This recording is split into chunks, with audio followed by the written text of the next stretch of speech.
the senator, while indoctrinated, could not explain his toxicity.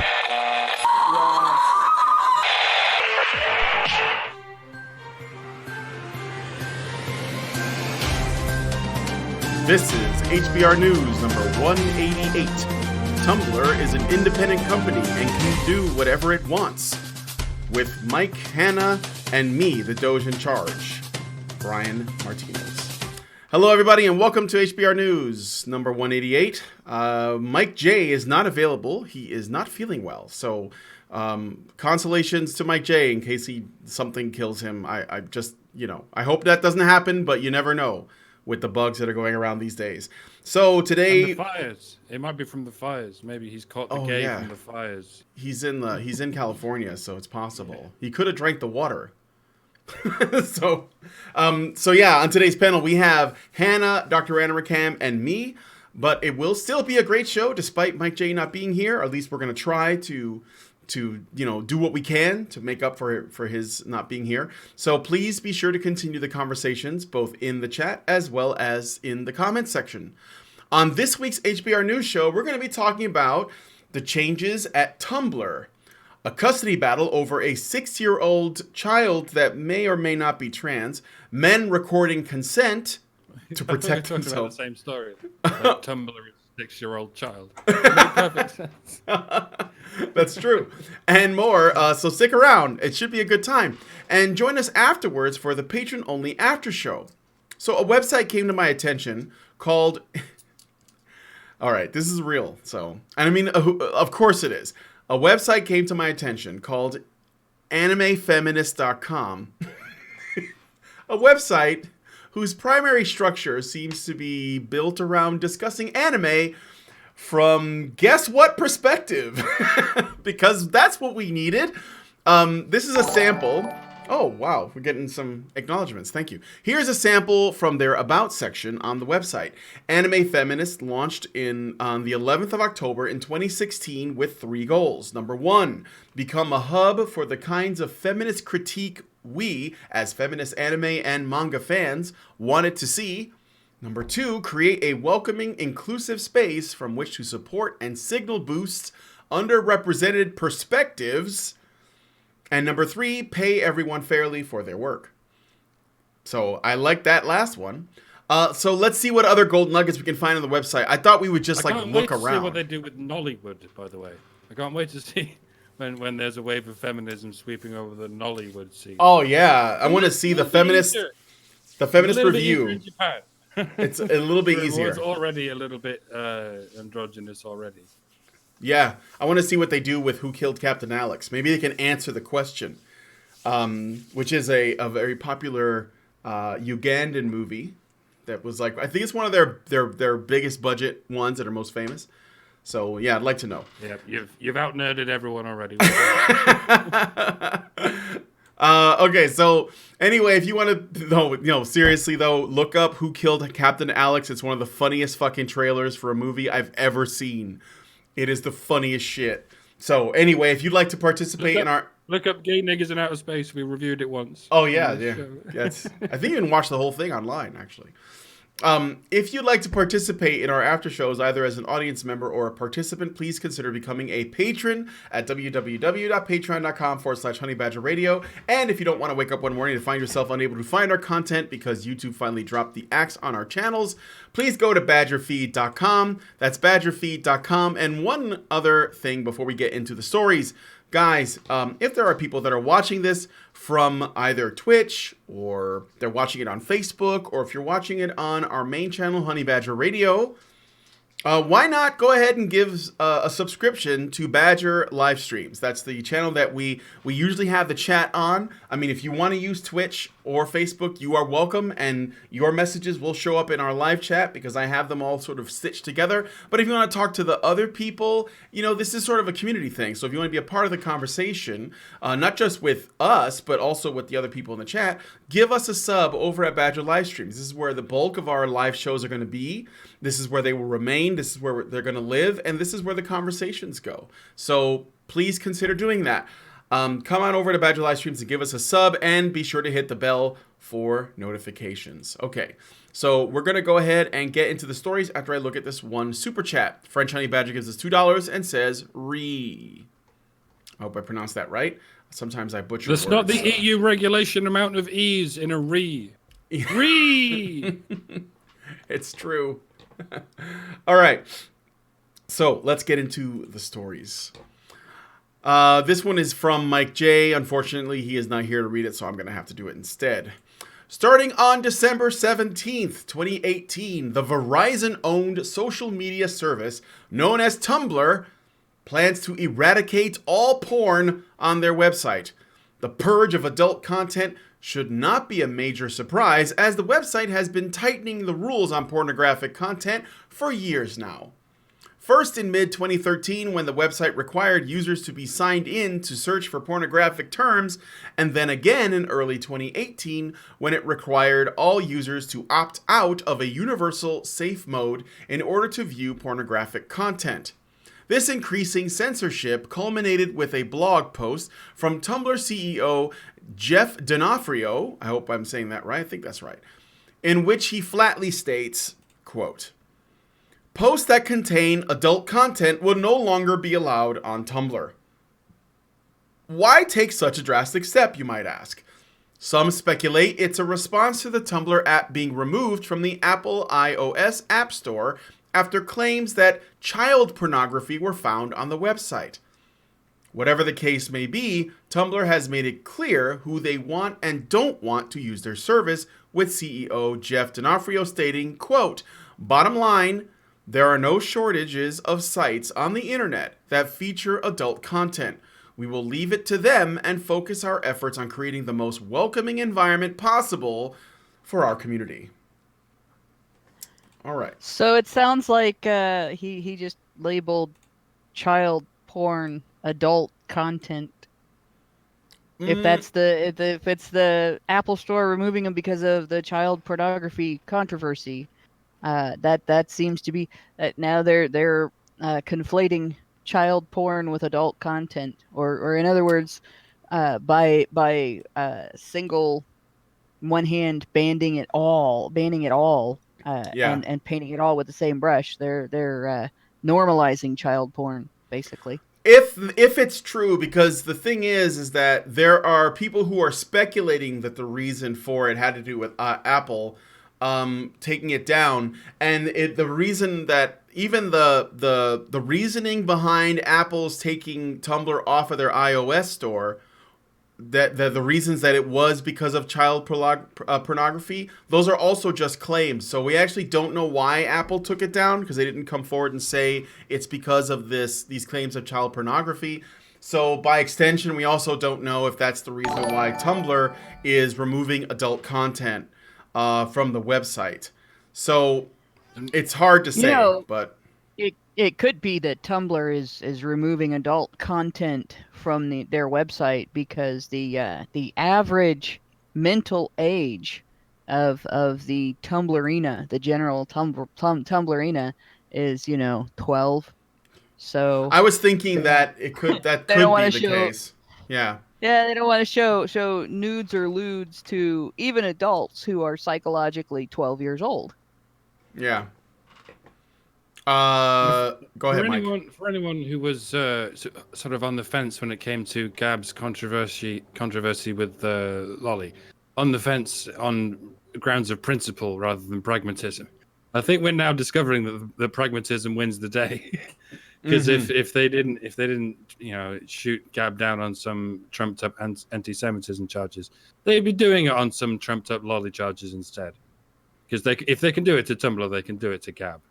So you can see exactly why they'd be so, wary of shit like Lolly at a place like Gab. Yeah. Yeah. Okay, so I got a super chat from French Honey Badger, and then I want to say something else that I saw. So, because I don't use Tumblr, I've never used it, and I've been actually asked to use it. But French Honey Badger gives us $5 and says, "Tumblr ban is reviving news group. Tons of porn artists are moving there because of the ban." So I thank you, French Honey Badger, for that.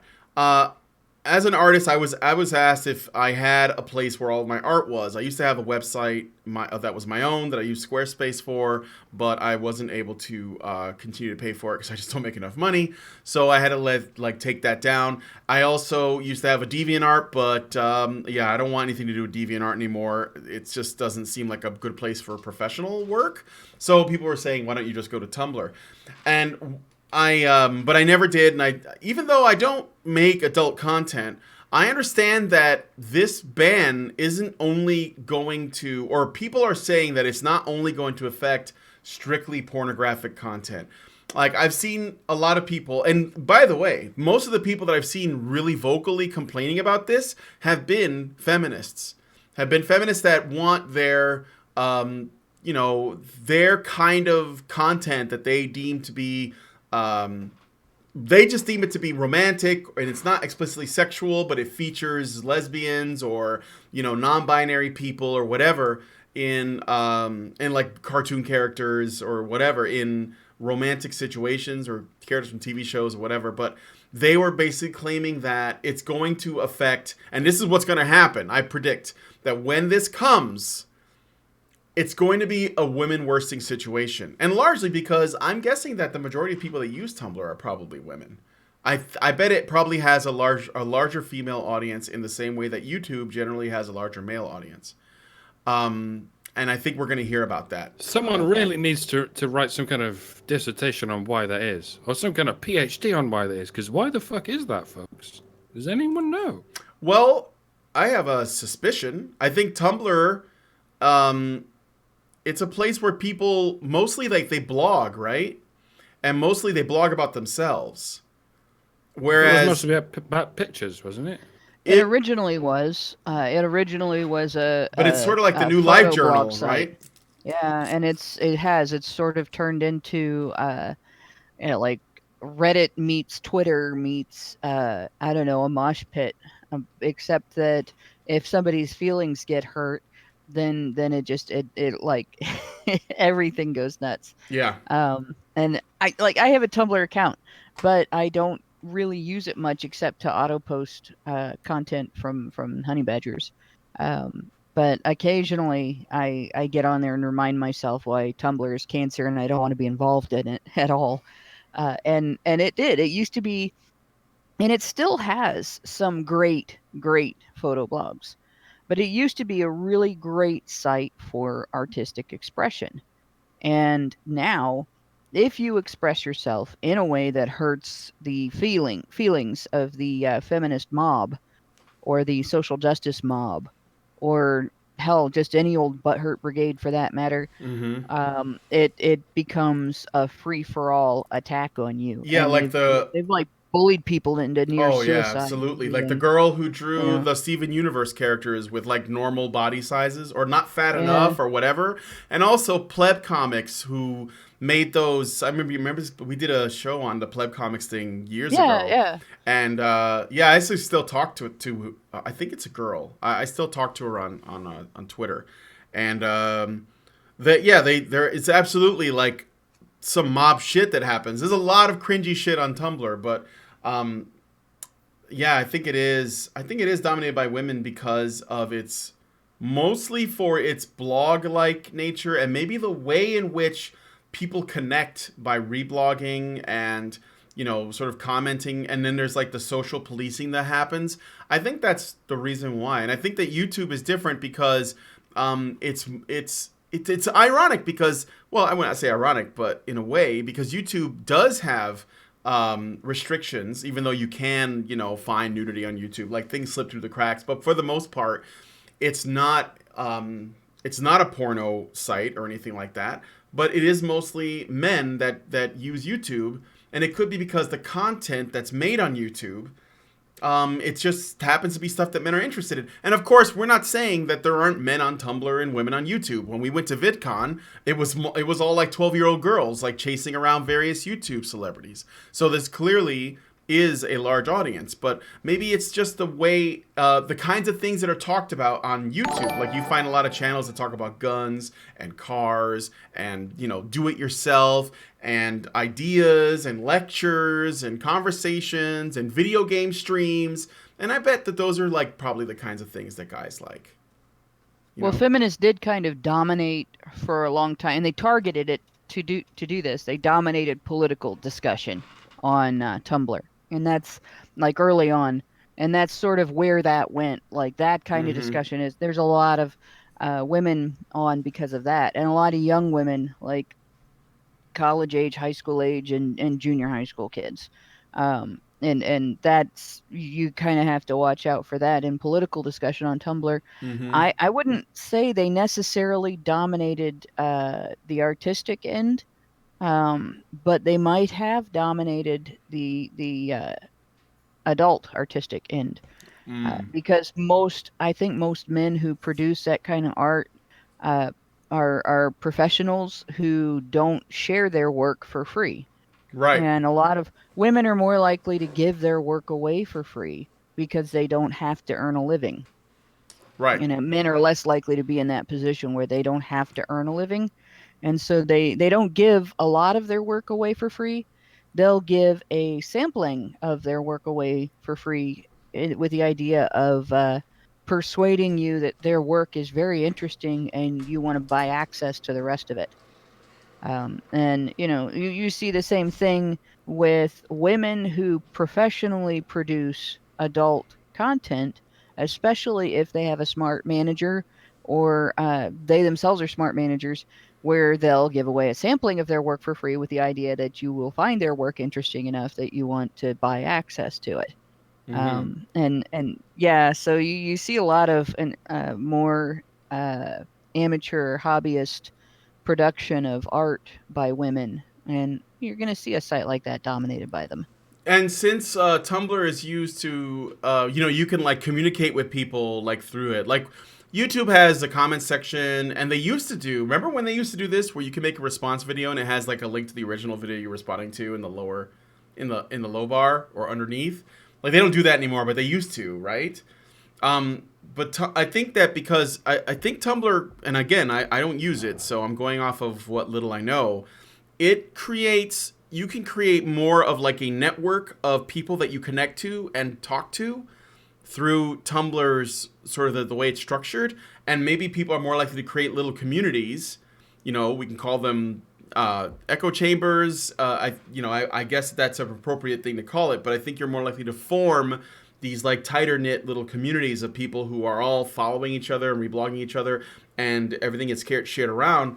And YouTube is a little bit more Wild West in a way because, you can subscribe and comment. You're less likely to form a bubble of people that you talk to, and it can be, I think, maybe some people find that that's a little bit too, I don't know, like unsafe socially, maybe. I don't know. I'm completely speculating, but things did seem to start changing on the internet around 2013, 2014, because Tumblr went from normie to feminist.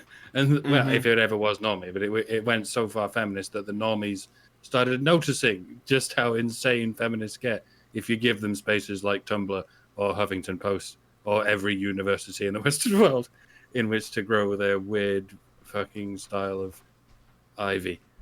And the thing about third wave feminists that pushed Generation X over the edge is the same thing about Tumblr feminists that pushed the YouTube generation over the edge. I'm not calling it the millennial generation in this context because I'm into it too. I'm cusp of X and millennial. YouTube is my generation, damn it. Yeah, and no, I get that because I'm Generation X. Like I'm pretty firmly in there. Yeah. So.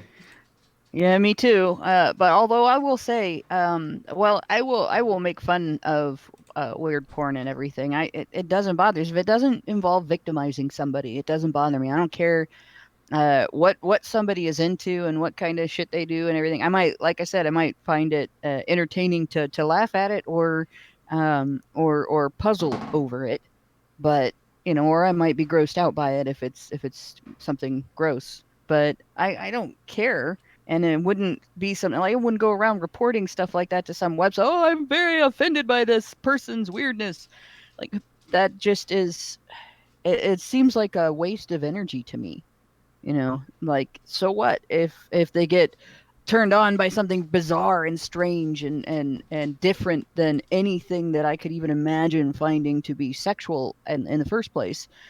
If they're not hurting somebody when they do it, if they're not attacking somebody with it, if they're not doing it to kids, if they're not forcing somebody into it that doesn't want to, or forcing it into a environment that doesn't want it, where people can't turn it off and look away from it, then leave them alone. That's their business. That's their problem. And if they get all caught up and wrapped up in that stuff, that's on them. That's not anybody else. But like I said, it's today's version of a sideshow in a way, because and even if people are worried that weirdness being visible normalizes weirdness, if it's weirdness that does not cause anybody to be victimized, if it's weirdness that isn't forced on anybody or inflicted on anybody, who cares? So what if it's normalized? Yeah. And also, there are other places you guys can go, like Remy just said. There's like that other website that's opening up now. Well, it's like growing, I guess, news group, and people are gonna, if you want porn, go to Pornhub. Maybe Pornhub will take advantage of this. I know that they've recently turned. I think that they're doing streaming now, and they're probably gonna capitalize on it and open up a Tumblr blog area where you can go sign up. So you can get your porn fix. There's lots of places for it. Don't sweat it. There's still Hentai Haven and fucking X Hamster and Sex.com and other places that I've never been to. So just get a VPN and go crazy. There you go. Yeah, get a VPN.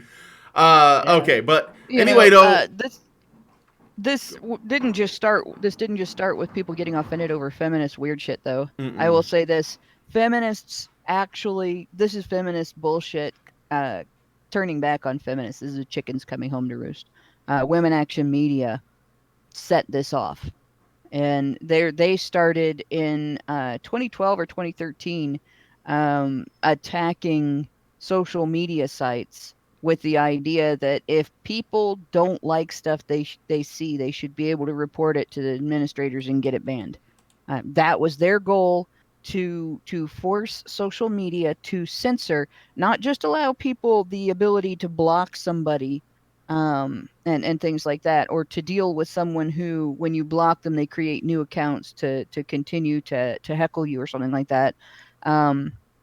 But to actually police people's communications and thoughts. Women Action Media, and yeah, they go by Wham, Jay. So we watched them take Twitter down, essentially, from a platform of free and open communication. Yeah, to the town square. Yeah. To what it is now. Yeah, the Gestapo is going to come and get you if you say the wrong thing to the wrong person.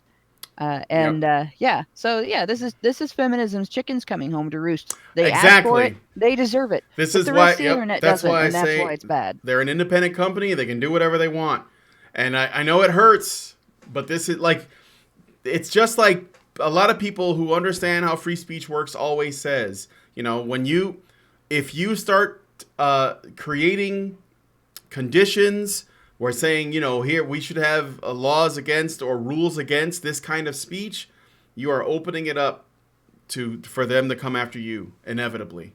It's going to affect you.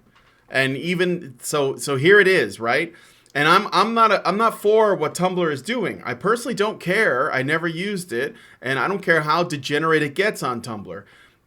Provided that it is, they have reasonable limits. I wonder if even Twitter does this, because you can find some really degenerate shit on Twitter. I mean, I'm not even that degenerate, but just porny stuff. I'm friends with Mercedes Carrera, so I can't scroll through my Twitter without inevitably coming across her taking one up the butt. And so I'm like, well, what if I was a child? Could I accidentally run into some porn on Twitter? So I wonder if that's not also the case with Tumblr, or is it one of those things where, you give them your age or your birth date, and then they sort of filter out, what you shouldn't see based on that. And then, if that is the case, then how do they filter it? Because you never know when one of your, normie friends that isn't a porn star, but they're just like another person on the internet, decides to share some hentai or something. Like, it's one of those things, like, how do you actually control for that? But ultimately, I am for more freedom against less. And but I think that this is, as Hannah said, the chicken's coming home to roost. I'm sure that if you want people to become free speech advocates that weren't before, take away their speech. Like, if that it shouldn't have to come down to that, but sometimes it does, or at least make them feel like that's what they're losing. Sometimes I'm on public transport, like a bus or a subway or something. I'm looking through my Twitter, and someone like Mercedes Carrera or Anna Cherry will turn up on my feed, as they do, doing their thing as they do, and I'll be there on public transport, and maybe there'll be a little kid sat next to me, just looking over my shoulder or whatever I happen to be doing. Yeah. And I have to wonder how many times people get complaints along those lines. How many times do parents catch their children looking over people's shoulders at porn on public transport and shit, and why they hate, they don't get enough of those comments to have addressed it sooner. And I say sooner because they're only just getting around to this shit now, having already got around to removing right-wing opinions from the internet. Because you can see, you could just about teach a bot how to recognize tits and like butts and shit in pictures on Twitter. They've already figured out how to recognize the wrong kind of political opinions and get rid of those before they start working on getting rid of the porn-like images. You could teach a bot to recognize it. In fact, you could can. teach a bot to Google can do it.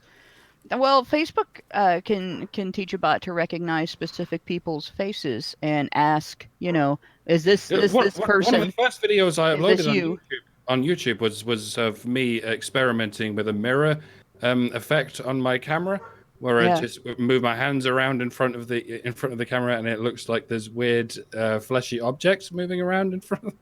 And that got rejected 3 times before I could finally get it onto YouTube. And this was like 12 years ago. Jeez, that's funny. Because it automatically picks up things that look like fleshy objects moving in a certain rhythm. They've been able to do this for a very bloody long time. Yeah. There was something else I wanted to say. Oh, yeah. I think Twitter's on borrowed time in terms of like adult content. I think because, I just see that coming. I think it's down the pipe for Twitter. It's I think they're on borrowed time. I think all the porny stuff that's on Twitter is not going to be around for much longer. Saudi Arabia owns more stock in Twitter than Jack does. So I'm just looking at my clock, looking at the watch, and I wonder if the same wouldn't be true of Tumblr, because again, the child porn thing on the iOS, that's speculative. Like, it could be true, but we don't know for sure. So maybe the CEO doesn't actually own it. Thing.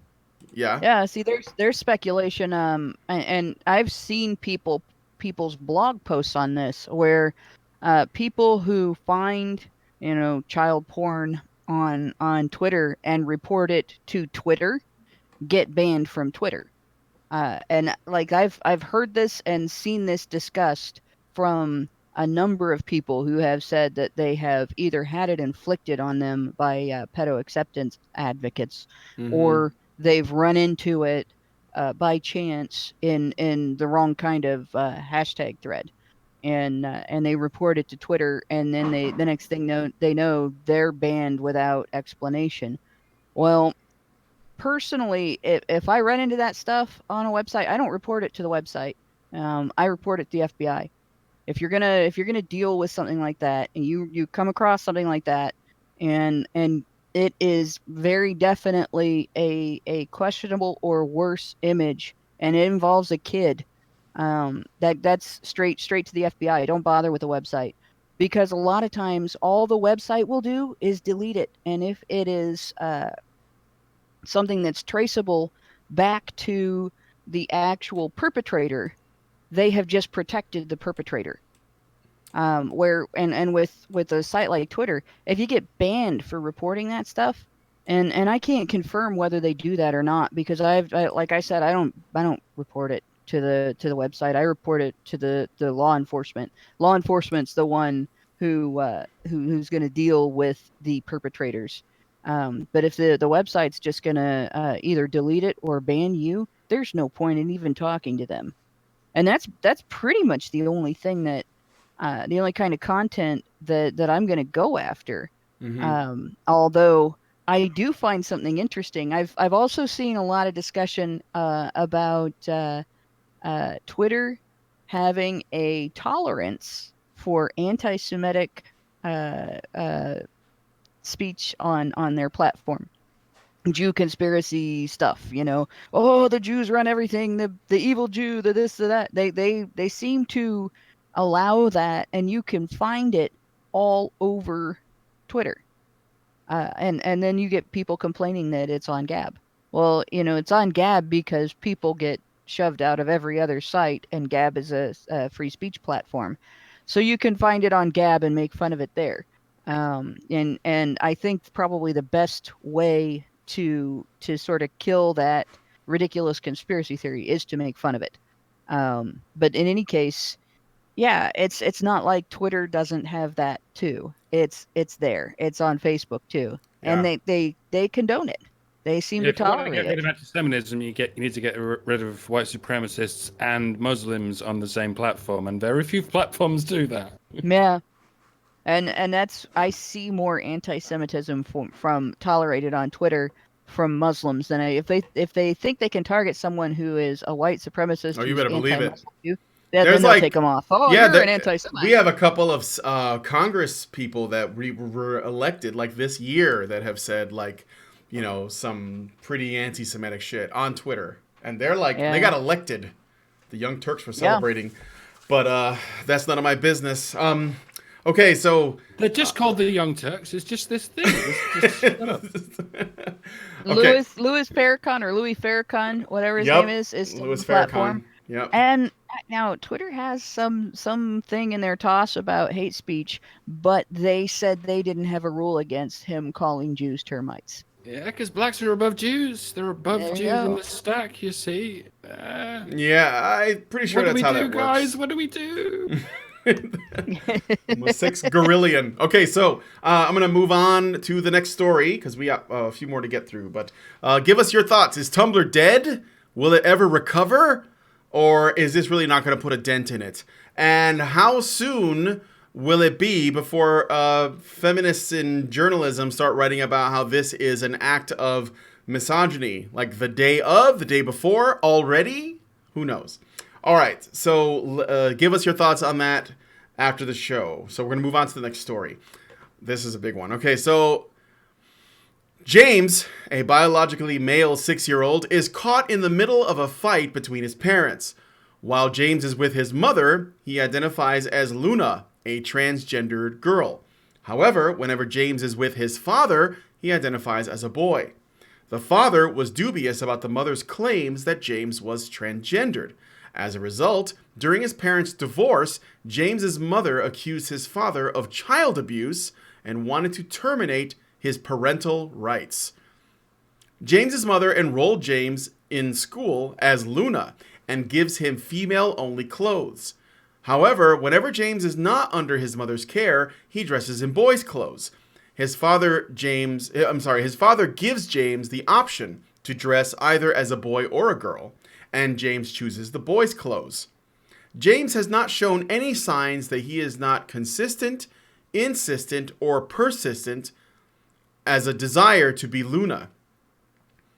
When James visited a therapist, he was presented 2 pieces of paper, one saying James and the other saying Luna. He was then asked to pick the name that he preferred. When he was with his mother, he chose Luna, and when he was with his father, he chose James. Okay? A family friend who is a mother to 3 boys said that whenever James plays with her sons, he chooses to identify as a boy. She provided a few examples. Quote, Friday, September 21st, we had the boys over.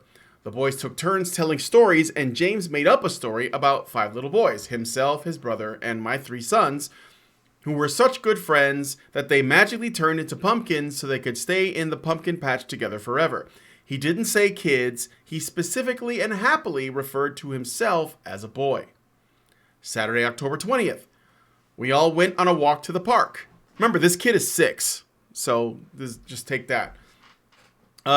We had such fun. It had rained the night before. On the walk, James slipped and got his clothes dirty. He asked if he could borrow some of my boy's shorts and if I could wash his clothes. I said sure. He went to grab something he could wear. While I was looking, he said, "Guess what, Miss Sarah? You don't need to find a shirt because boys don't have to wear them if you're hot." I laughed and told him I guess that's a good thing about being a boy. He said yes it is. Saturday, November 3rd. His mother came to pick up the boys to take them to his brother's soccer game. James hugged his dad and said, "Love you." He refused to go to the soccer game as a girl with mom and stayed with dad. That evening, they came to our house. The gender therapist that James is seeing wants to continue him along the path to transition his gender from male to female. And also, the mother is supposed to be, she's actually threatening to take away the father's paternity rights and start giving the kid the hormone therapy. So see, every time you said Luna there, I was reminded of a man. A lot of you may remember a man named Frank Zappa. It was a bit weird. He had some children. He named his girl Moon Unit, and he named his boy Dweezil. And there was a couple of others. And Luna sounds a lot like Moon Unit. You see, that's why it reminded me of that. But Moon Unit Zappa and Dweezil Zappa are surprisingly well-rounded individuals. They're not nutters. Mm-hmm. Because they didn't look around them and go, "Oh, I feel like I'm the wrong thing." Even though Frank pointed at them and went and said, "You're right, you're a Moon Unit and you're a Dweezil," they kind of went, "Okay, that's nice. I'll look around the world I'm in and figure out what I am." And it turns out the girl thought she was a girl, the boy thought he was a boy, and it all turned out fine. Who'd have thunk it? Yeah. You know, this dad ought to submit as evidence in his case the details of the David Reimer case. I don't know if I'm pronouncing his name right or not. It might be Reimer. Yeah, David Reimer. It's Reimer. Mhm. He's the one who, after a botched circumcision, this doctor John Money, who's had this theory that he believed, gender is entirely a social construct. It's all nurture, no nature, and you can just change the genitals and raise the person as the opposite sex, and they'll be fine. He was raised as a girl. And he realized between the ages of 9 and 11 years old, he sort of started to realize he's not a girl, and he transitioned to living as a male at 15. He committed suicide after years of severe depression and a significant amount of instability in his life.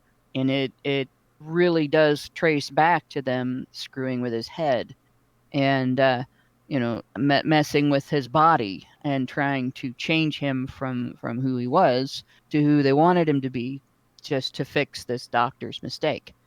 And I don't see any difference here, just because when people do experience it, gender dysphoria is a valid mental health condition, and transitioning can be a valid treatment for it.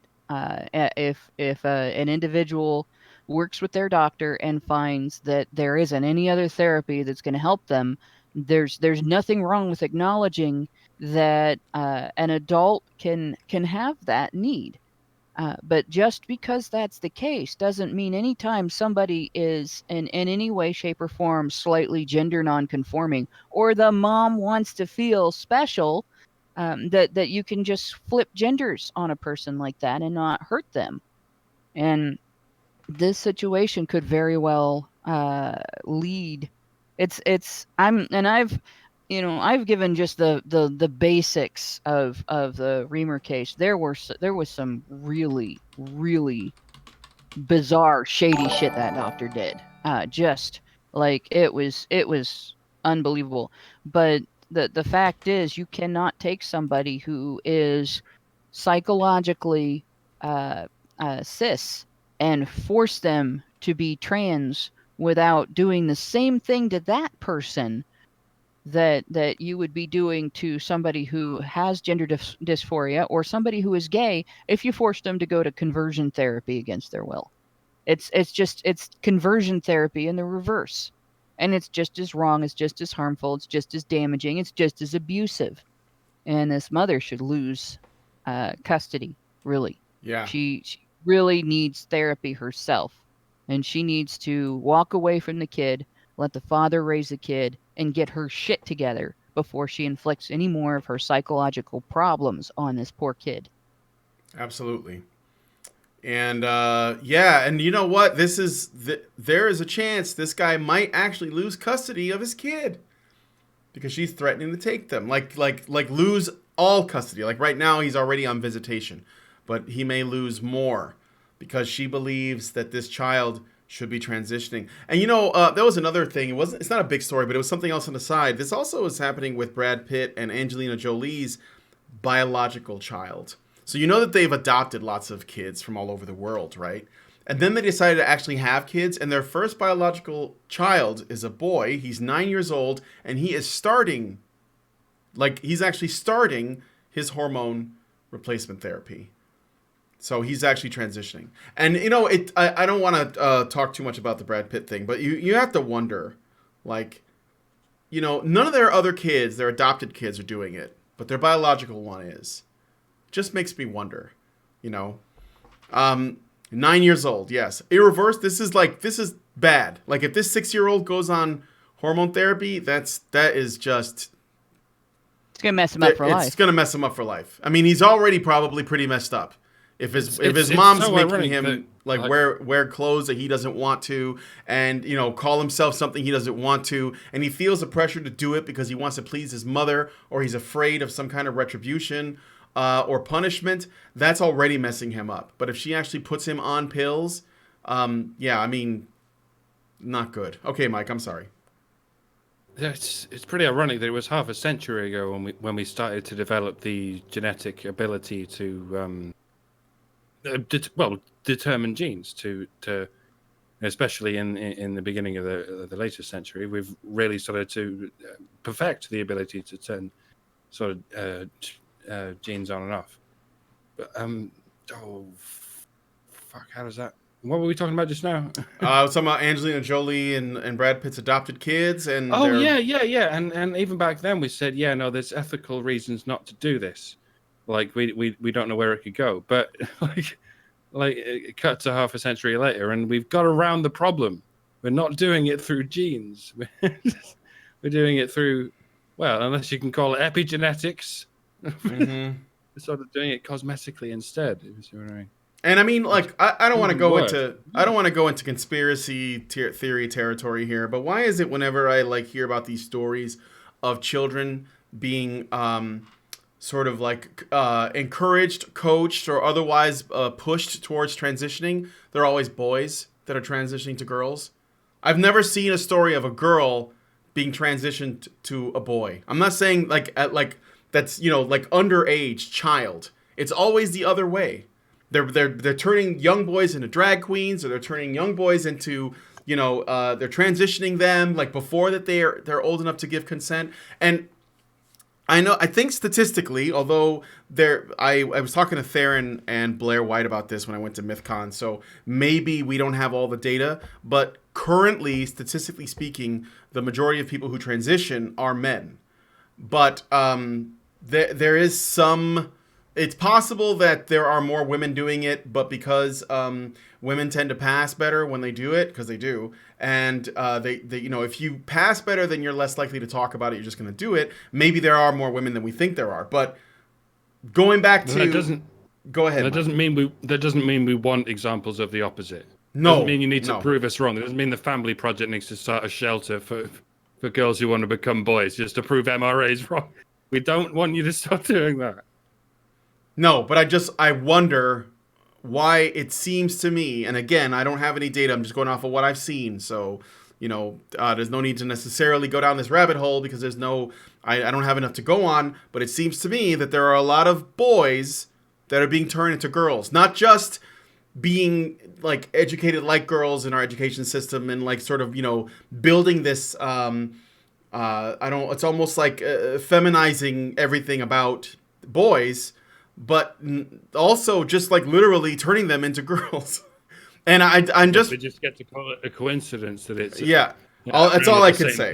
Toxic masculinity. I don't. Yeah. There's another thing that's gals have a larger scope of behaviors we can engage in and still be considered feminine, whereas guys have a very narrow range of behaviors that like when feminists started trying to change the toxic masculinity narrative and started calling it restrictive masculinity or something like that. That was actually a very strategic move, because masculinity, at least the social attitudes towards masculinity, that is restrictive. It's quite restrictive. Look at the differences in the style of dress. Women have a broad variety, pun intended, of clothing that we can wear. Like, and we are allowed to show and a huge amount more skin than men are in professional settings and in various other settings, and men's clothing choices are so restrictive in terms of what they can. But it's our posture can be different. Our you don't see a lot of men out there posting pictures on profile pictures and selfies on social media with their chest sticking unnaturally far forward to emphasize. They try to look as relaxed and nonchalant as possible, right? And that's it. They're not, maybe they might flex, but then people will razz them for flexing. Nobody razzes women for arching their backs and sticking their butts or just out. wearing the only heels. thing you make fun of for is duck lips. Yeah, I was gonna say. I mean, we have been criticizing thoughts lately since they've been on the internet, and you know what? People freak out over that, especially the thoughts themselves. They're they're the ones that get the most offended. But if men dressed anything like that, then they became that kind of reputation too. But they don't dress like that. They're not allowed to dress like that anymore. And imagine, if they dress like that, people assume they're gay. But imagine if or just weird. I mean, 40 years ago it was quite normal. Sports shorts, for instance. Soccer players and tennis players wore very male ones. Quite short shorts. And it was quite normal for men to wander around outside wearing shorts that short, and nobody would bat an eyelid. It's like, it's just shorts that short. And the same goes, by the way, as I only recently noticed, for facial hair. Because only a couple of days ago, I shaved my thing into a lemmy, as some of you may have seen. And I stood there looking at it in the mirror thinking, wow, this is glorious. But there's no fucking way I'm going outside the house wearing this. I'm not going down the store to get some cigs with this on my face. Because I'll attract attention. Yeah. Isn't that weird? Again, 40 years ago, a lemmy would not attract attention. It's like, it's face gear. That's what men can get away with. There's loads of things men can wear on their face and look perfectly normal. But nowadays, no. You can't wear a lemmy and look normal. You've either got to be clean shaven or have the full hipster lumberjack beard. Or if you're ethnic, you can shave it into the lines. The goatee. Well, and the other thing is, the thing you said about attracting attention, okay? Men go out of their way to not attract attention, and that they're expected to not. And when a man attracts attention, it's usually a bad thing, right? It's usually, or he's treated as though it's a bad thing. When a woman attracts attention, it's intentional and the norm, and she can get away with lying about, I wasn't doing that to for your benefit. I wasn't doing that to attract your attention. And can you imagine if you had, went outside with a peacock feather attached to your head, something bright and colorful sticking up for everybody to see, but then every time anybody looked at it, you would stop looking at my feather. I didn't wear this feather for you to look at. I wore this feather because I wanted to look nice. But women will do that with their makeup. And it looks like they used peacock feathers to paint their face, and then they will turn around and stop looking at my face. Stop talking about the way my face looks. I didn't do this for your benefit. I did it for me. I did it so I would look nice. Oh yeah, for who? Because Yeah. you don't see your face all day. Try wearing chaps or like day. a clown nose or like a cod piece made out of metal with spikes in the front. All kinds of like fashion things. I mean, there are people who do it for attention, but they tend to be outliers, like punks and stuff and goths. I have a super chat from Albernata I want to read before I forget. He gives us $5 Canadian and says, if you want to know who controls you, look at who you're not allowed to criticize. All right, thank you, Albert. That's true. Well, and then that's the other thing. And I, as supportive as I am of the trans community in terms of, nobody has the right to tell you you're not human because you're trans. Nobody has the right to invalidate you as a person because you're trans. That's just because you're trans would be a really dumb reason for anybody to do that. Okay, but it is not helpful to the trans community when people who are transgender try to validate transgenders and parents who force this shit on their kids. And that it not only doesn't help the community, it actually is damaging to your credibility as a community because it makes it look like you are as invalid in your experiences as that situation is, rather than making that situation look more valid.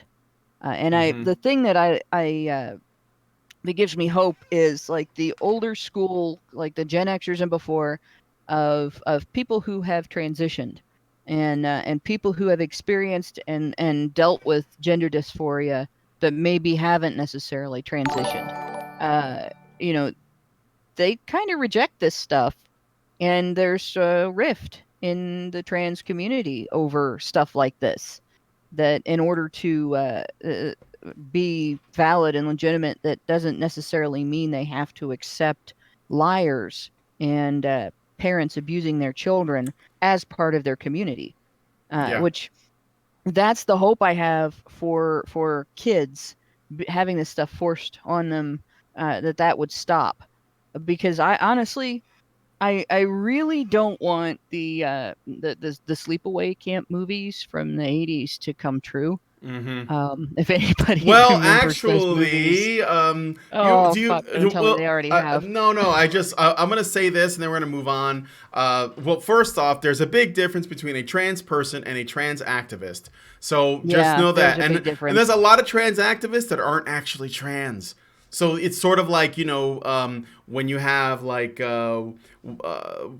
men speaking for women in feminism, or white people like defending people of color or whatever. So there is that for one. Secondly, there was an incident, I think it was in Australia, where a woman, remember, it was just like a videotape that was going around where there was a man in a like a convenience store or like a gas station, like where you go inside, you can like buy snacks or whatever. And he was in line, and there was a woman that walked in with an axe, like a fire axe, and she did a lap around the store, talked to the man who was in line, and there was a woman with dreadlocks in front of him that was paying for her stuff. I don't know what happened, like what the conversation was, because nobody heard the audio. And then she full on hits the guy in the face with her axe, and then attacks the woman with the dreadlocks with an axe, and then walks out. Almost a sleepaway camp type situation. And it came out later that was a trans woman.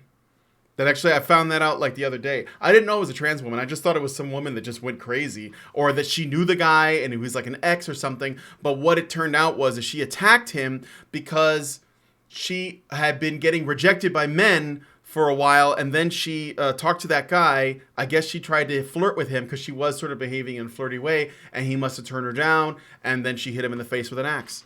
So you walk up to somebody with an axe and expect to be I would have given her a phone trusted number, like some phone number. A woman with an axe. Are those blowjobs worth it, gentlemen? They say you'll never get blown like you'll get blown like a trap, but is it worth it? Exactly. Well, and this is something else. And I've noticed this with TERFs. TERFs will take any example of like a crime committed by a trans woman, and well, this is what trans women do, right? Mhm. That's their, because they have to be, their population has to be uniquely devoid of any criminal representation, Mhm. or they're automatically criminals. But you never know this person's backstory. Yeah. Gender dysphoria might not have been their only mental health problem, and that's a possibility. Oh And yeah, then for there's sure. also I mean that the gender dysphoria could be this could be a side effect. They may not even have gender dysphoria. They could have had like some other issue and that's thought that that was the solution. You know? By right, the or way, been I talked saw into it by somebody who's like saw dollar signs. I Yeah. saw a headline in some online news thing or something or other. I saw it through a tweet, so I hope it's not true, but I think it probably is.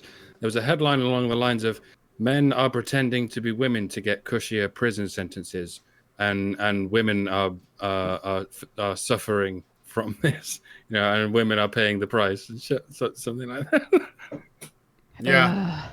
Of I course. would And not be like I surprised. say, I would not be surprised, but I hope it's not true. The answer to that Women would be: most don't give women affected. cushier prison sentences, and none of this shit would happen. Mhm. Yeah, that's Oh yes, that's Somehow I we've heard got about that around to too. women being the victims. It's genius how they do that. Oh yeah, women are the victims of women being treated more leniently in the prison system, of course, Yeah, obviously. obviously. You know, feminists have demanded in the UK that women's prisons be closed and more therapeutic rehabilitative methods be used with female criminals. And I'm not necessarily opposed to that. What I'm opposed to is making it unique to women.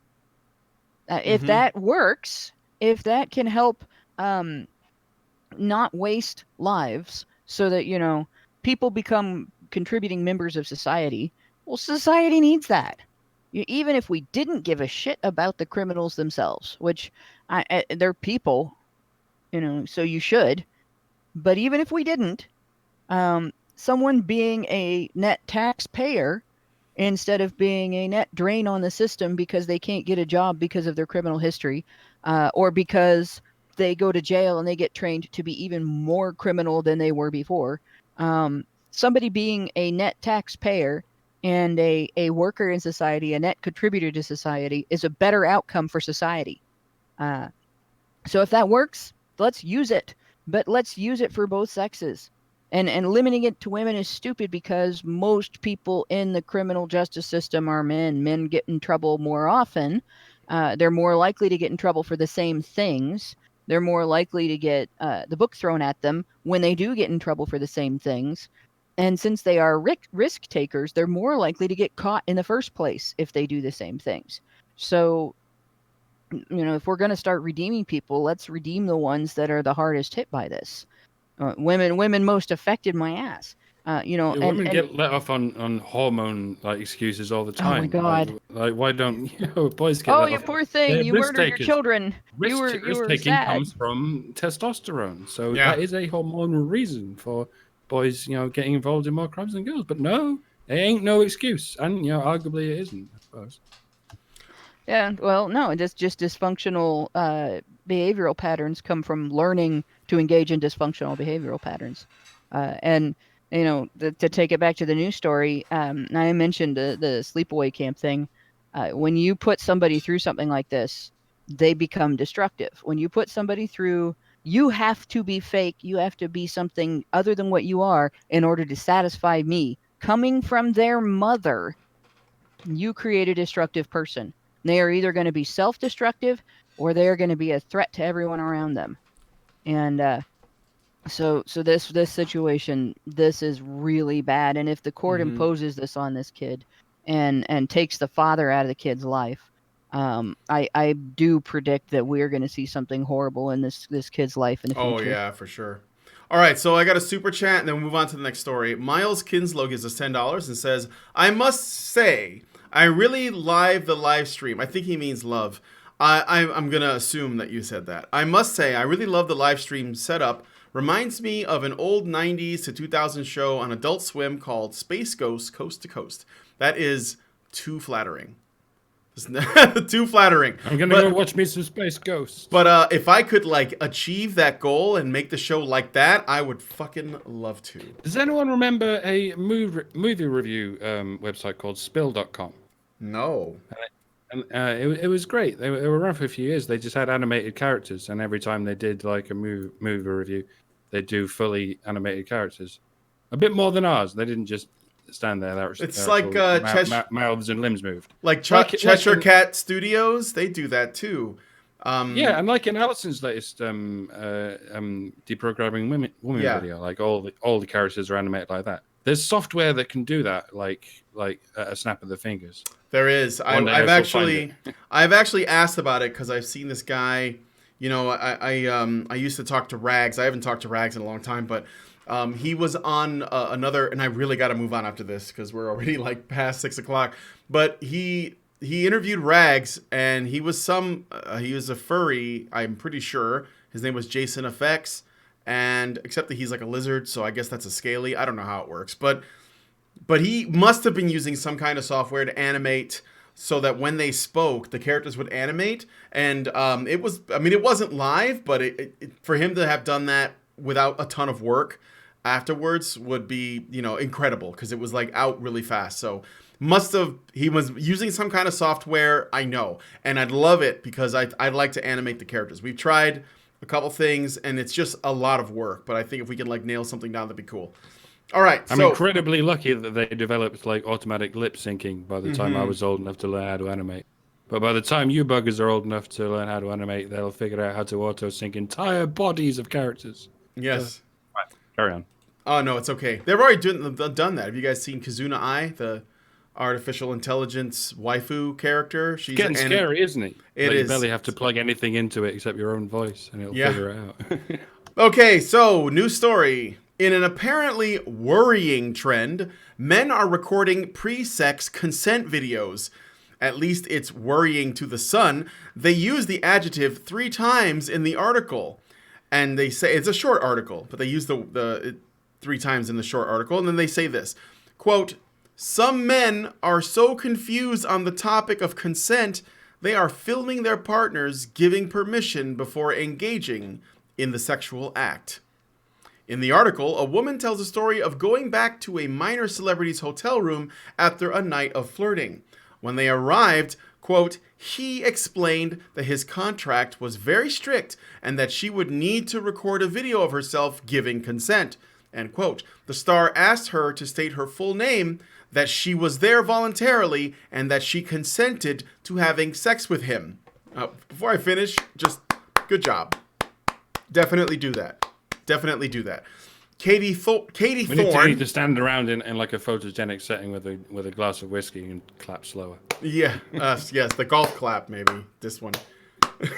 I love that meme.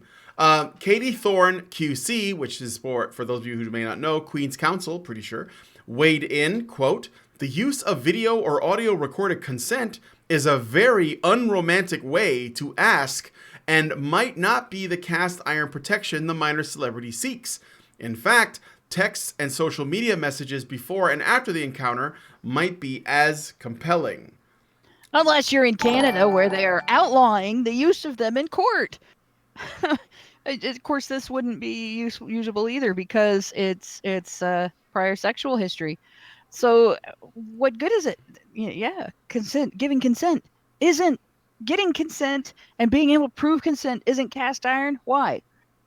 Because women are allowed to claim that they lied when they gave you their consent, and be taken seriously in court, and have it taken seriously as a piece of evidence against you in court.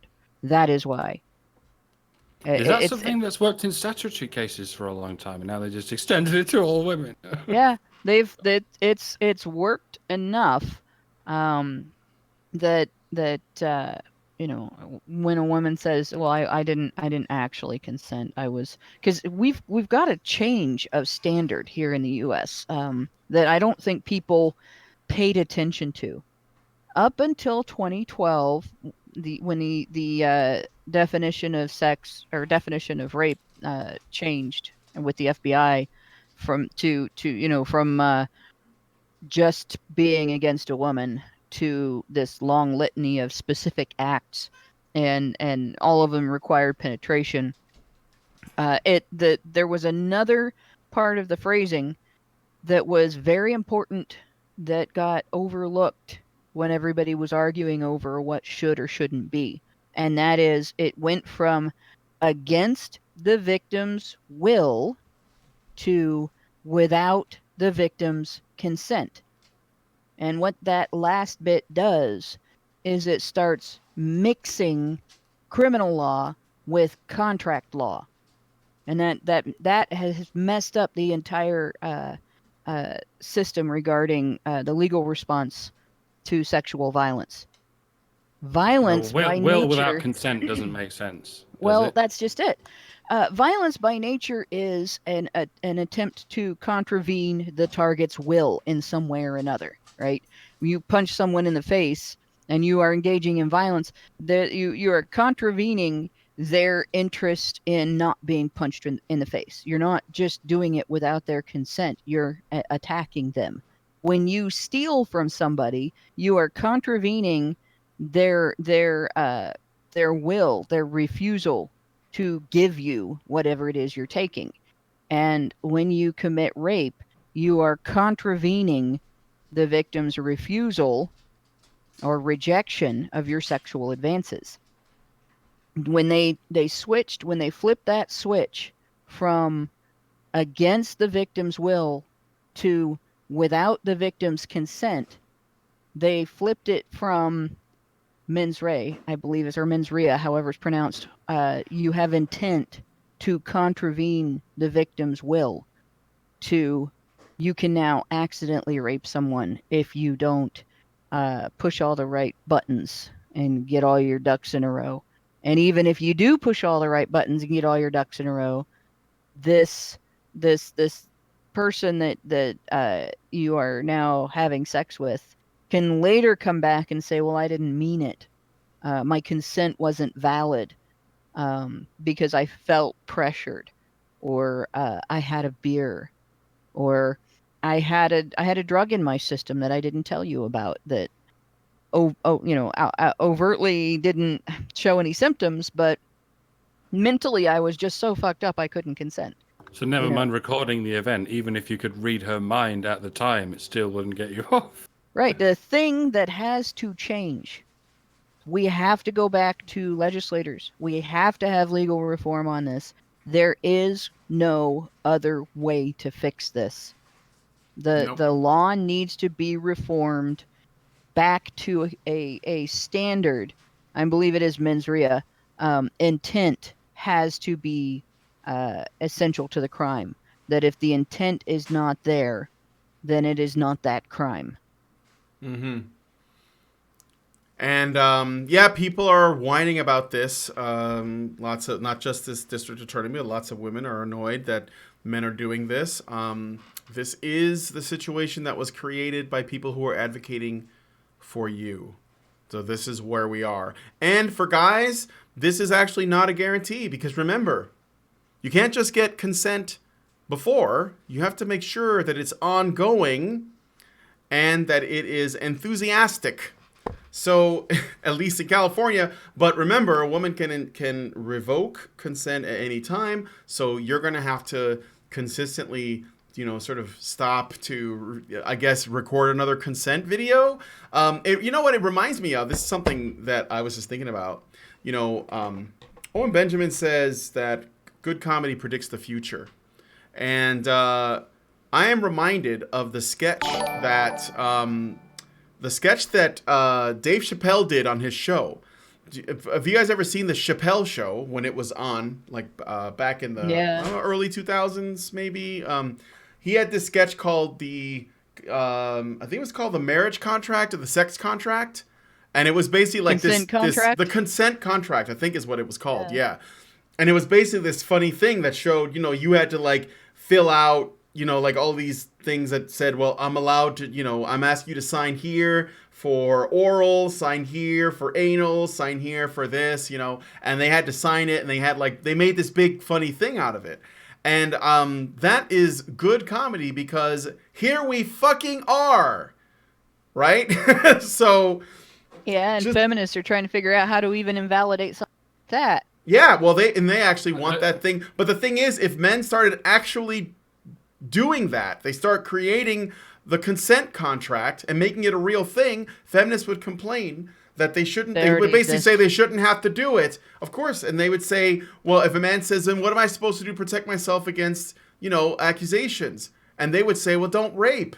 Like it's, like it's this really simple thing. Of course, you don't have to do that anymore. You can just, people are getting accused that didn't do shit. So this is the times we live in. As a man, if you intend to be successful, let alone a successful celebrity, to protect yourself against Me Too, you have to record and film all of your activities and sexual activities, including their consent. But as a man, if you intend to be successful, let alone a successful celebrity, and you have a sex tape of yourself and someone else, regardless of how consensual it was, it means your career is over, and the woman in that sex tape, her career is just starting. All I can think of is it goes back to, and this is something I've done before. I've referenced this before regarding this very same thing. This poor innocent Mr. Creosote, through no fault of his own, no actions of his own, found himself victimized.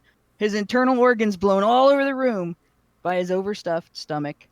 If only that last wafer-thin mint hadn't somehow inexplicably found its way down his throat. That evil waiter. Not that we're blaming the waiter, right? It was the dirty Frenchman and his elderberry smell. Just because, we're saying the waiter that gave it to him without his consent doesn't mean we're saying the waiter force-fed him, right? Right. But yeah, poor Mr. Creosote, such a victim. So, okay, so when they first wrote that sketch, like when Terry Jones and Michael Palin first wrote that and presented it to the rest of them, they were like, dude, that's the worst sketch anyone's ever written. Why the fuck would that be funny? That's ridiculous. Obviously, like 3 seasons and 3 movies later, they finally went, actually, I think we can do this. And now here we are, like bringing it up in an almost academic context. So we got some super chats, and then I'll move on to the next story. Lord of Swarm gives us $5 and says, "Oh my God, does Dr. Random McCam watch Terrence Pop?" Yeah, been watching the Pop since the back in the day, bro. Yeah. Oh my God, you. Rowland. I'm not AJM Rowland maybe gives us $5 Canadian and says, "Parents forcing kids to be something they're not. Did they ever see Aladdin?" Okay. No. It's probably not okay to watch Aladdin now. It's problematic. Tyler Preston gives us $5 and says, "The fact that they're using men's fear against them as a sign, guilt is despicable. And they're saying that having a recording can be used to rape women." Yeah, I mean, well, because and that's another thing too, is if you're like, if you do a recording of a woman, could the fact that you actually have a recording be used against you as outside of the sexual context? It could be its own thing. Unless, if you and your lady friend are into that, no shame. So just give us your thoughts on this story in the comment section below. Meanwhile, we're going to move on to the next story. Well, countdown to when women who have been recorded giving their consent start saying, "You forced me to make this recording, and I was so scared. You can't tell in the video because I was acting, but I was so scared." Yeah, and that's gonna be their answer. Oh yeah, they felt pressured because they were on tape. And the footage people get of her saying that will be airtight in court. That's the final word. No matter what she says from now on, she's obviously being coerced. Of course. Women have no agency. All right, so the National Institute of Health is preparing for a clinical trial that will test an experimental new form of birth control for men. This new form of contraceptive comes in the form of a topical gel that it is applied to the back and shoulders. The gel works by blocking testosterone produced by the testes, or testy, and then increasing the supply of testosterone throughout the rest of the body. Quote, "You are cutting it off at the source, but replacing it everywhere else at a level that keeps everything else functioning normally." Says I wish you Diana. could see my face right now. I think I look like Robert De Niro.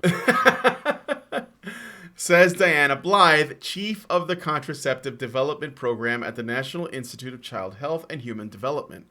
The first trial would include 420 couples, and if proven successful, larger trials will be held in the future before the product is approved. The back and shoulders. Yeah. Like of the skeleton, not the back and shoulders of the vas deferens. No, it's the back and shoulders of the man, of the human, of the top back and shoulders. Did citation needed? Also, yes, it blocks testosterone, but it doesn't. The way that it's phrased is, it blocks testosterone at the source, but it replaces it everywhere else at levels that keep everything else functioning normally. Well, sure. Well, the point of contraceptive is not to block testosterone; it's to block sperm, surely. Well, apparently that's the domino effect is that preventing testosterone from affecting sperm production reduces sperm production or eliminates sperm production. It'll be interesting to see how this pans out. The one thing I would be worried about is that when you mess with your hormones, like women's birth control has demonstrated this. When you mess with your hormones, it changes your rate of cancer development and stuff. But this may not happen with this particular drug, and if it does, it may not be the big scary thing that it was for women 40 years ago, because cancer treatment and other like means of prevention have improved to the degree that maybe this will be safer in the 21st century than the pill was in the 20th century. The pill is safer in the 21st century than it was in the 20th century. Mm-hmm. So we're basically learning to screw with nature a little bit better now, and it's getting better every day. We're not gods yet, but but our scientists and our medical professionals are definitely getting better at screwing around with nature. But it would definitely be something that, just like with the pill, there's good reason to maintain good communication with your doctor while you're using this, if this is something that you end up having access to and use. This and Vassal Gel are both promising, and I hope they both happen. That would make a huge difference in men having control over their reproduction, would make a huge difference in women's ability to use their reproductive capacity as a form of power over men. It would basically take it away. And when that happens, the hue and cry that will come out of feminists will be unprecedented. When they realize they can't drag men for child support, they will lose their shit. Yeah. Well, also men definitely need a form of birth control, like a one that has like a very, very high success rate. Yeah. They definitely need that, and something that works outside of condoms, because if women want to if women want to, they can get around the condom thing. But well, and I wonder about I wonder about this though, because if this blocks your testosterone levels, won't it affect your libido? If it affects your libido, doesn't that just mean you're not going to want to have sex? Is that birth control? They're going to find that out, I guess, in the testing, and they're going to find if that's the case. I'm glad to see it tested. If nothing else, between this and Vassal Gel, there's a potential for something to come through. Yeah, and I Gel honestly seems to address the problem of sperm rather than the problem of testosterone. Because testosterone is not the problem. And actually, Vassal Gel has a better way of dealing with it, because it is it's a substance that just gets injected. It blocks sperm from coming through, but doesn't block the fluids from coming through. It basically shreds them. And so they don't go back into your body and fuck you up. Well, you reabsorbing. Immunize. Well, Yeah, you still are going to reabsorb some stuff, but it's not going to be the same as if you had something that was like holding it all in. And But if it yeah, turns the out I was wrong to be skeptical, and you can just get a gel that you apply to the back and shoulders that prevents you from impregnating someone, then I will throw my hands up and go, by golly, this is a scientific miracle.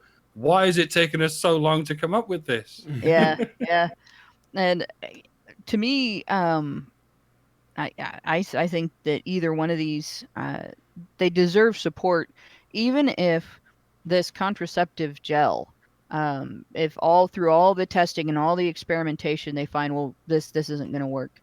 That's important information too. And so it's valuable to see the testing all the way through, to see the experimentation all the way through, and get to the conclusions that can be drawn from it. But I do hope that it turns out that this offers an avenue of birth control for men that will put the control in their hands, because women clearly aren't taking responsibility for it. I mean, we're to the point now where like half the kids born in the United States, just about half the kids, maybe more, are born out of wedlock, and more kids are born out of wedlock to mothers who make the choice on purpose to get pregnant out of wedlock than single motherhood happens without that being the mother's goal. Like it's always the mother's choice, but it isn't necessarily always the mother's goal. So it's obviously women aren't taking responsibility. Men need a way to do that besides just saying no, because you're in a position now. It's rape if you say yes, and it's abuse if you say no. So at this point, being able to say, well, all right, but I'm not going to become a father, needs to be an option. Mm-hmm. Definitely. Well, it's a little too early to tell. They haven't even started testing yet, and also we have to consider what the potential long-term effects could be. We have to wait and see. So we'll follow this as like things go forward. Hopefully, I'll try to stay on top of it and see what new developments come out of this crazy gel that you rub on your shoulders. It could be snake oil too. Who knows? So let us move on to the last story. And this comes from The Blast. Now, I just want to say before we go into it, I looked for other sites to try to find something more mainstream talking about it, and most of these were sites that essentially followed pop culture, and specifically music, and they weren't like Rolling Stone or anything like that. So I don't know if that's because these guys are lying, but it was on multiple sites, or if it's because the Rolling Stone didn't think this was worth reporting on. So Rage Against the Husband. Rage Against the Machine's Tim Comerford is claiming his wife assaulted him. According to TheBlast.com, his wife Elise is accused of seeking him out at a house that he was crashing at, gaining access to a Porsche parked in front, and ramming the garage door in order to gain access to the residence. Once inside, she viciously assaulted Mr. Comerford with her iPhone and her fists, causing severe injuries to his face and body. So this woman attacked with a car, and then her phone. Must have been the iPhone like 10 or whatever they're on, must be pretty fucking durable. Okay, from The Blast. Elise then began to attack the person who owned the residence, but she fled the scene when police arrived. Comerford says the police response was delayed due to the California wildfires, but claims Elise was later arrested at her home.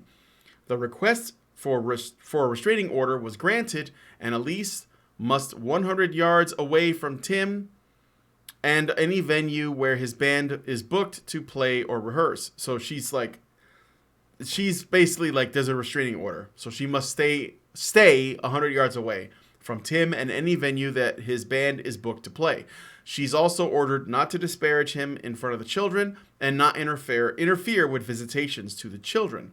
They're due in court next month. Now, the divorce part is real. It's the divorce is everywhere. Let's put it that way. This attack is only been reported on a few websites, but it was a few. This comes after Elise split from the rocker earlier in the same week and had filed to divorce him. She requested sole custody of the couple's 2 sons, Xavier and Quentin. So. And then this kind of violent behavior is sometimes women's response when their soon-to-be ex-husbands file for protection of their property, or they file for equal custody rights or any custody rights when the mother has filed for sole custody. When they don't cooperate with, I'm going to leave and I'm going to take the kids and I'm going to take all your money, and I want the house and the car and I want you to continue paying the bills. And when a guy doesn't cooperate with that, an entitled woman here and there, an entitled woman just goes completely batshit crazy and does something like this. More often, I see women going the other way and accusing the man of doing things like this in order to use the resulting restraining order to force him to cooperate. And so both things happen. But it's this could be, these stories could be completely true. I don't know that website, so I don't know how reputable it is. But I looked it up. There was a couple of them. It wasn't just this, but there was at least a few, and I think TMZ was one, maybe. So I have a couple photos. I can't necessarily say with 100% certainty that this is true, but it's not just being reported by one little place. This isn't like, Unilad or something like this. Right. Looks like it is on a few different places. So it's Celebrity possible. Access, the blast. I'm just looking from a Google search. There was a place called popculture.com. So. Oh shit! What's another one? Daily Mail is actually reporting, I think, on this. Well then, it reports on their divorce. We can talk about it as though it's true. If it turns out that it's not, then we'll issue a retraction on the next news show. Cyberzerk gives us 50 secs and says maybe he criticized her parking skills. Thinky face. That's funny. By the way, Cyberzerk, I think you sent me some secs on.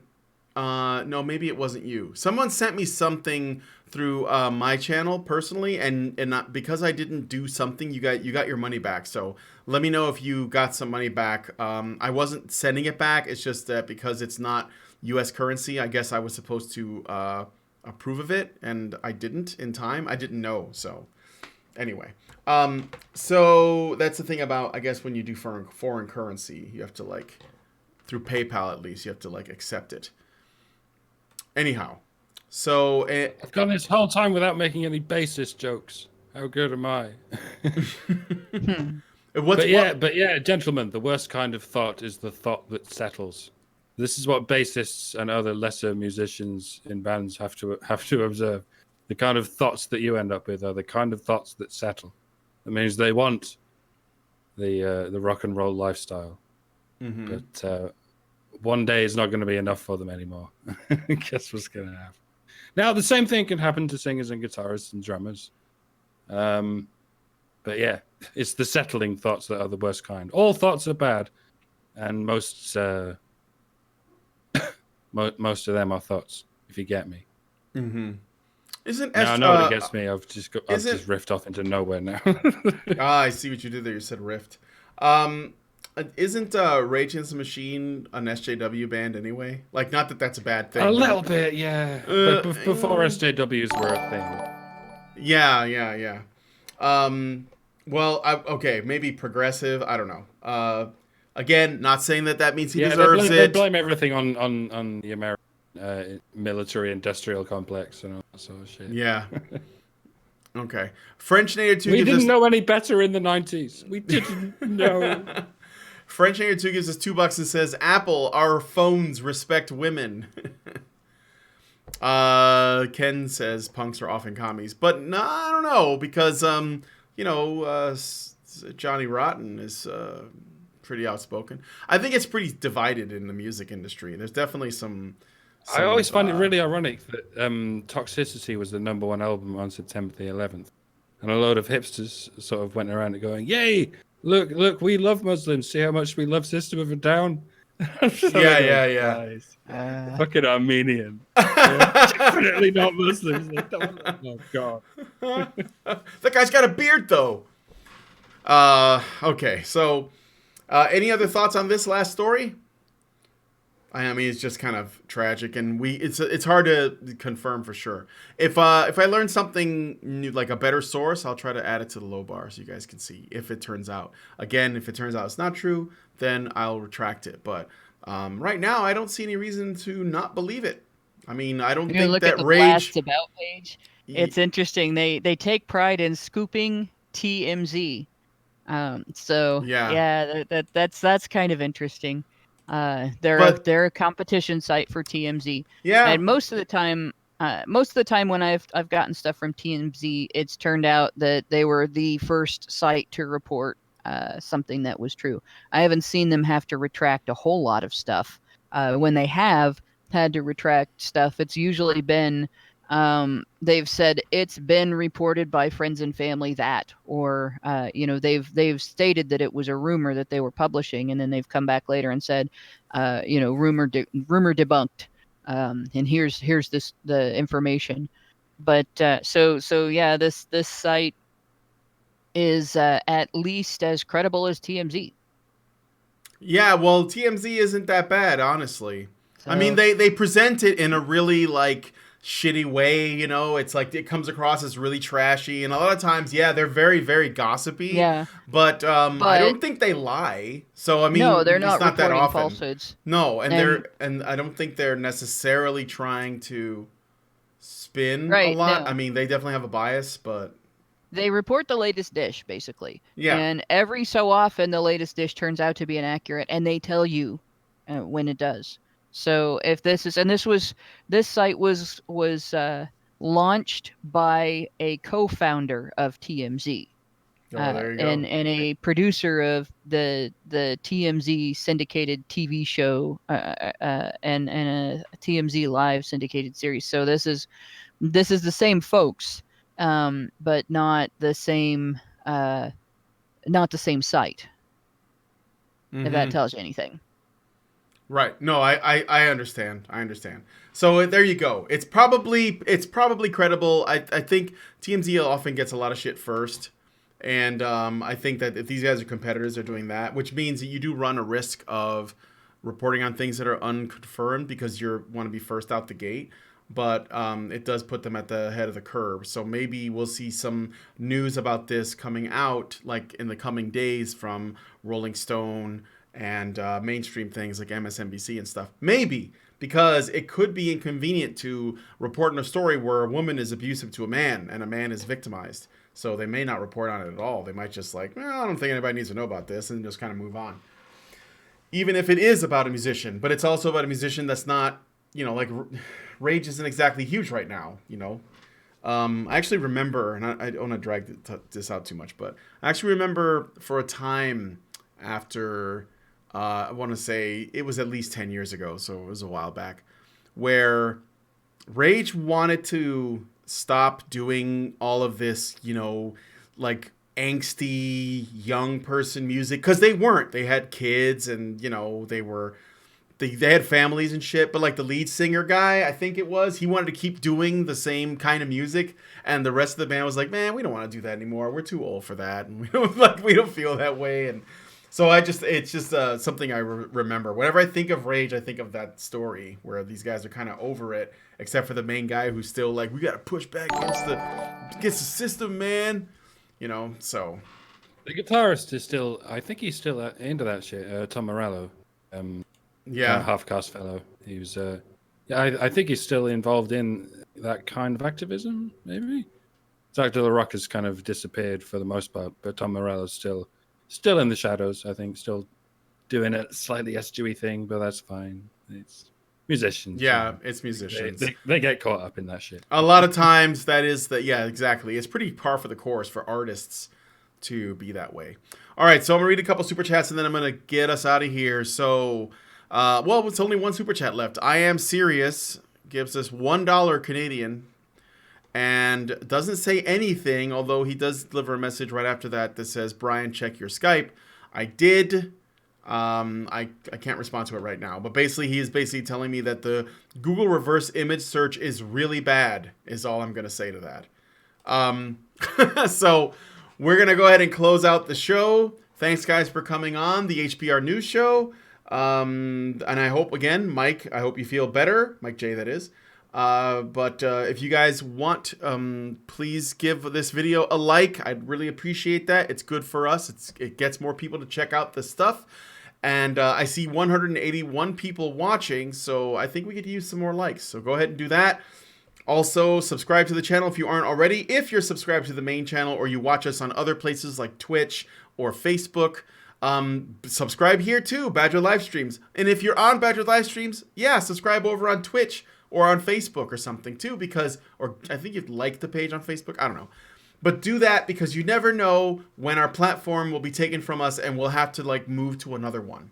So please do that. Leave us a comment, hit the bell for notifications, and maybe share the video too. Let other people know about this stuff. I want to hear what you guys' thoughts are, so I'll be looking out for your comments. Thanks again for coming on this episode of the HBR News Show. And we're going to go now into the after show where we're going to be talking about this website called Anime Feminists. It might be really bad. I don't really know. So, I mean, I apologize in advance if it is. I think it's going to be cancer, sure. But, yeah, that's where we're going to be going next. If you want to be a patron and be a part of the after show, go to patreon.com/honeybadgerradio. And, yeah, be a part of the action. So, we're going to go ahead and get out of here. Thanks again, guys, for joining us. And we'll talk to you guys very soon.